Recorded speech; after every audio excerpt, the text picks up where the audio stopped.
Succession de Karl Lagerfeld, Caroline de Monaco s'ajoute aux 7 autres héritiers et voici ce que le couturier lui a légué. La succession de Karl Lagerfeld, décédé en 2019, touche enfin à sa fin. Parmi les 7 héritiers désignés, la princesse Caroline de Monaco aura une place particulière. Pour saluer l'amitié de longue date qui les liait, elle pourra choisir les bijoux qu'elle souhaite parmi les trésors laissés par le couturier légendaire. Après de nombreuses complications, la succession de Karl Lagerfeld, le légendaire couturier disparu en 2019 à l'âge de 85 ans, pourrait enfin trouver son dénouement. Et la princesse Caroline de Monaco y tient une place particulière. Selon les dernières informations du Point relayées le 12 décembre 2025, le tribunal judiciaire de Monaco a validé l'inventaire de l'héritage de l'ancien directeur artistique de la maison Chanel le 4 décembre dernier. Cette dernière étape du très long processus, 7 ans après sa mort, a ouvert la voie à la répartition finale de ses biens. Celle-ci est prévue pour 2026.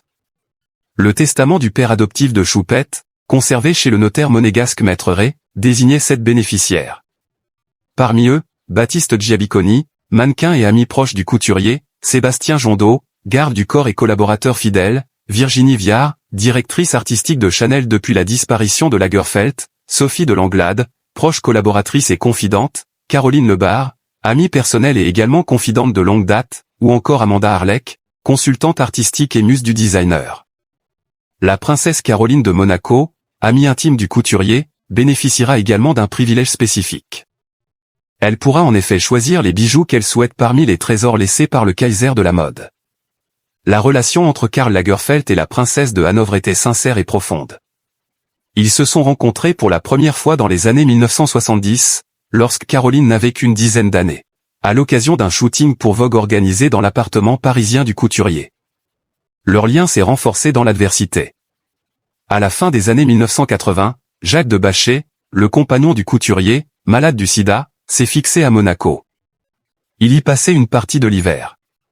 Caroline et Stéphanie de Monaco s'occupaient de lui. Caroline de Monaco très liée à Karl Lagerfeld, la liste de ce qu'il m'a apporté est longue. En 2019, dans Point de vue, Caroline avait confié que Lagerfeld était comme un membre de la famille. Elle avait décrit leur amitié unique, basée sur le partage, on ne peut pas définir une relation comme celle-là. C'est quelqu'un qui compte tellement pour moi, qui est tellement présent. Il m'a influencé, enrichi, la liste de ce qu'il m'a apporté est longue. C'est quelqu'un d'absolument central dans ma vie, ça c'est sûr, mais je ne dois pas être la seule à dire cela.